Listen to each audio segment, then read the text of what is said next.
After the Battle of Hogwarts, the Wizarding World was finally able to celebrate the defeat of Lord Voldemort and the end of the Second Wizarding War, ushering in a new era of peace. For the first time in years, witches and wizards were no longer living under open tyranny, and the institutions that had been corrupted by Voldemort's regime could finally begin to recover. Hogwarts needed to be rebuilt, the Ministry needed to be reformed, and countless lives needed to be pieced back together. But while Voldemort's defeat effectively marked the end of the series, it also created a large gap in the story. After the books and films ended, we're really only given scattered pieces of information about what happened next. A painfully short epilogue shows us one moment 19 years later, but outside of that, we sort of had to piece together what happened on our own through interviews and extended publications. Which is why today I'm going to be doing just that, finally piecing that information together and taking a closer and more importantly comprehensive look at what Hermione's life looked like after the Deathly Hallows. I don't want to spoil anything in the intro, so let's just dive in.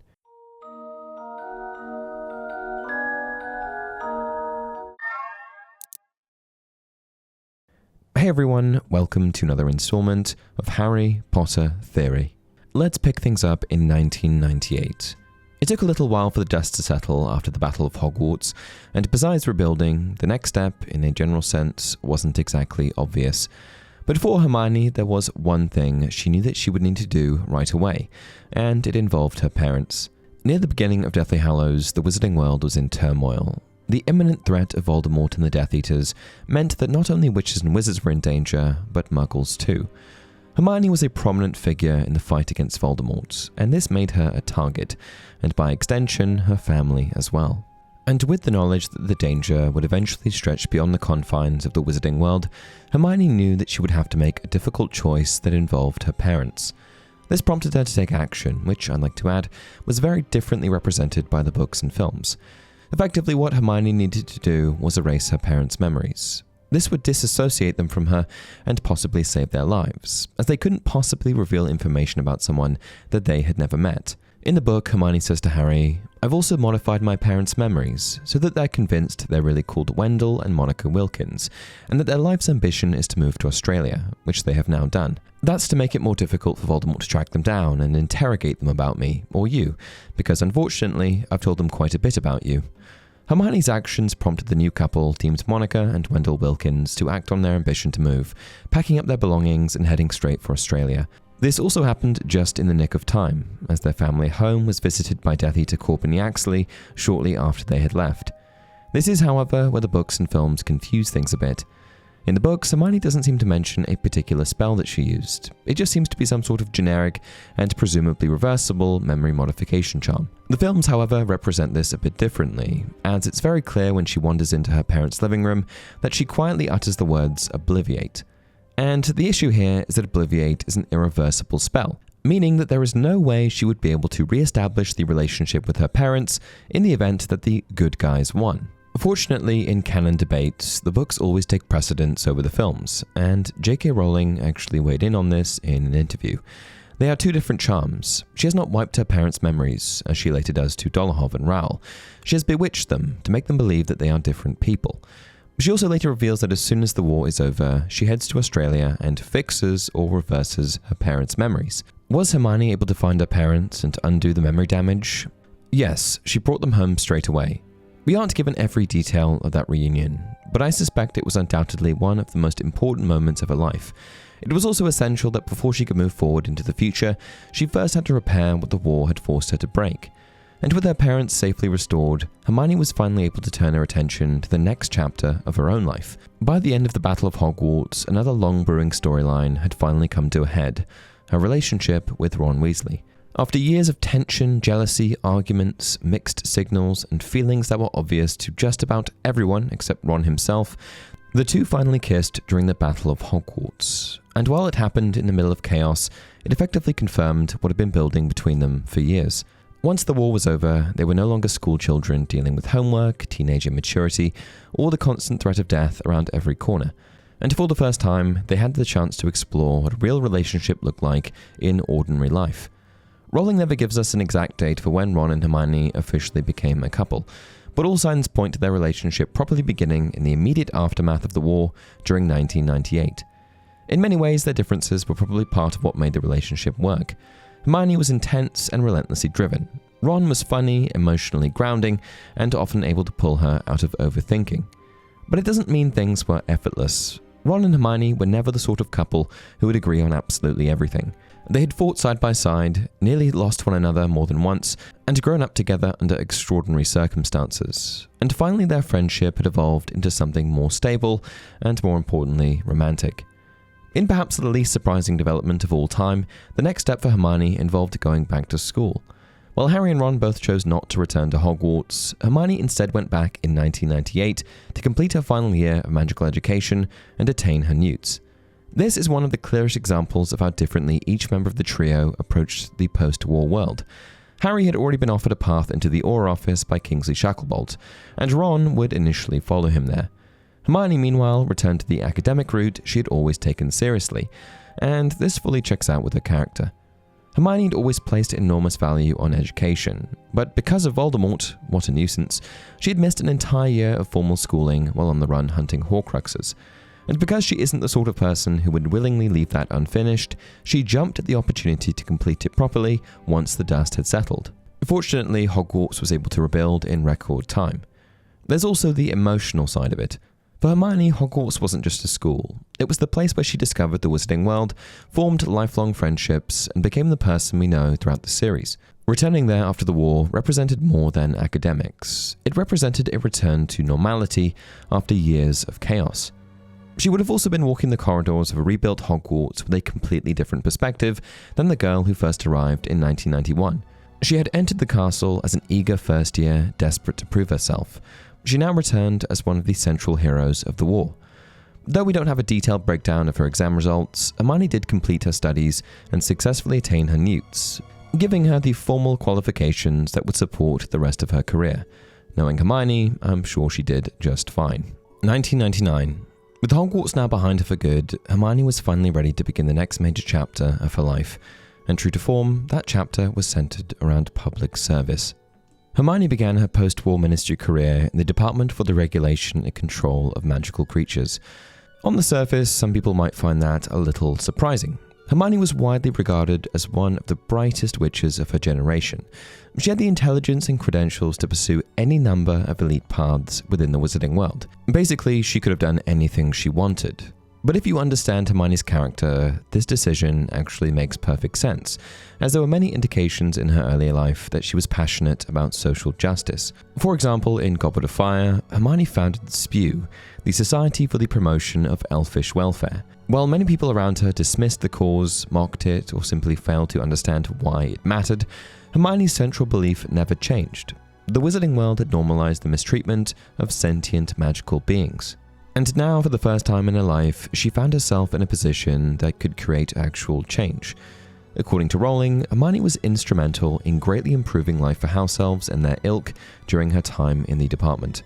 Hermione began her post-Hogwarts career at the Department for the Regulation and Control of Magical Creatures, where she was instrumental in greatly improving life for house elves and their ilk.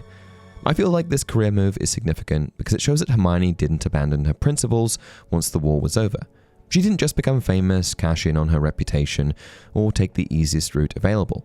Instead, she returned to a cause she had cared about for a long time. That is very Hermione.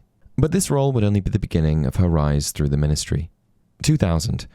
After making a real impact in the Department for the Regulation and Control of Magical Creatures, Hermione's career continued to progress, and she eventually moved into one of the most important branches of the entire ministry, the Department of Magical Law Enforcement. This was a significant step up in both responsibility and influence. The Department of Magical Law Enforcement oversaw wizarding law, criminal justice, and much of the legal framework that governed magical Britain. It was also one of the departments most heavily affected by the events of the war. Under Voldemort's puppet regime, the law had been twisted into a weapon, used to persecute Muggleborns and legitimize blood purity ideology. And because of that, rebuilding the wizarding world was never just about repairing castles and capturing stray Death Eaters. It also meant dismantling the systems that had allowed that kind of corruption to flourish in the first place. And this is also exactly the sort of work Hermione was built for. Rowling later revealed that after leaving the Creatures Department, Hermione became a progressive voice in magical law. She then moved, despite her jibe to Scrimger, to the Department of Magical Law Enforcement, where she was a progressive voice who ensured the eradication of oppressive, pro-pureblood laws. Hermione wasn't just working inside the ministry, she was helping reshape it at a structural level. She was heavily involved in removing prejudice from wizarding law and helping ensure that the post-war government wouldn't resemble the one that had failed so badly before. Hermione had always challenged unfair rules. She'd always pushed back against lazy authority, and she'd always cared less about tradition than whether something was actually right or wrong. And now, as an adult with real influence, she was able to apply those same instincts on a national scale. During this same general era, Harry and Ron were also making names for themselves within the ministry, with Rowling stating that Harry and Ron utterly revolutionized the Aura department. So while Harry was helping modernize magical law enforcement from the field side, Hermione was helping reform it from the legislative and institutional side. The trio had once fought side by side as students. Now they were helping rebuild Wizarding Britain as adults. 2002. While Hermione's career at the ministry continued to develop, her relationship with Ron was developing right alongside it. By this point, the two had moved well beyond the uncertainty of the immediate post-war period. What had once been years of unresolved tension, awkwardness, and feelings that neither of them seemed capable of properly articulating had now become a genuine long-term relationship. At some point during this period, exact date unconfirmed, Ron and Hermione took the next obvious step in their personal lives and got married. Rowling never gives us a confirmed wedding date, but it's widely believed to have taken place sometime in the early 2000s, with many placing it around 2002.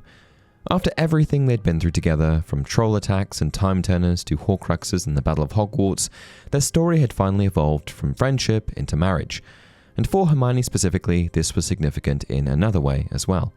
When she first entered the wizarding world, she was an outsider, a muggle-born witch from a non-magical family stepping into a world she knew nothing about. But through marrying Ron, she became permanently tied to the Weasleys, the family that had welcomed her, supported her, and treated her like one of their own for years. 2005. Just a few years after marrying Ron, Hermione gave birth to the couple's first child, Rose Granger Weasley.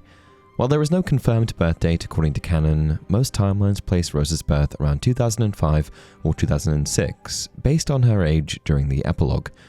Rose was the eldest child of Ron and Hermione, and she ended up inheriting quite a lot of traits from both parents. She was intelligent, confident, outspoken, and quick-witted. What makes this stage of Hermione's life interesting is that she never seems to become defined by only one role. She wasn't someone who stopped being ambitious because she had children, nor someone who had become distant from family because of ambition. Hermione appears to have done what she'd always done best, manage a great deal at once and do it competently, just with no time turner this time. And so she continued building an important ministry career while also raising a family with Ron. But Rose wouldn't be their only child. 2008. A few years after the birth of Rose, Hermione and Ron welcomed their second child, Hugo Granger Weasley. Much like Rose, Hugo's exact birth year is never directly confirmed, but most timelines place it around 2008 based on his age in the epilogue. And with Hugo's arrival, the family was complete. By this stage, Hermione was balancing 2 children, an important ministry career, and family life with Ron. But despite juggling all of those things, she still hadn't abandoned her academic side. Which is why, in 2008, Hermione published a new translation of the Tales of Beedle the Bard from the original runes. This edition also included notes written by Albus Dumbledore, which had been left to her and later shared through Professor McGonagall. Even while raising a family and building a serious career, she still somehow found time to translate ancient wizarding literature. This is a telltale sign that Hermione never stopped learning or applying that intellect whenever she could. Sometime during this same period, all 3 members of the trio were immortalized on their own chocolate frog cards, cementing their legacies and accolades in wizarding history. 2014. By 2014, Hermione had become one of the most established and recognizable figures in the wizarding world. She was no longer just known as one of the trio who helped defeat Voldemort. She was now a senior ministry figure, wife, mother, author, and one of the most respected witches of her generation. And during this year, she and Ron attended the 2014 Quidditch World Cup. This comes from Rowling's post-series writings, where Rita Skeeter notes that the two were present in VIP Box 2, alongside several other notable witches and wizards. In typical Rita fashion, she also took the opportunity to mock Ron, claiming that he had become catatonic at the sight of Bulgarian Vila and that Hermione had to elbow him in the ribs. Sounds like Rita stirring the pot to me. But the larger point is that by this stage, Ron and Hermione were still very much together, active in public life, and firmly established as one of the central couples of the post-war era. It's also one of the few canon glimpses we get of Hermione in the years between early adulthood and the epilogue, which helps bridge that otherwise quiet stretch of time in her story. 2017.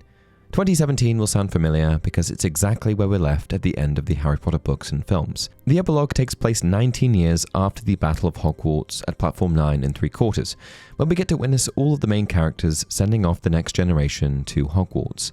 By this point, Hermione and Ron were raising the two children I mentioned earlier, Rose and Hugo, and the family joined Harry and Ginny at King's Cross. Rose was beginning her first year at school, while Hugo was still a few years away from following her.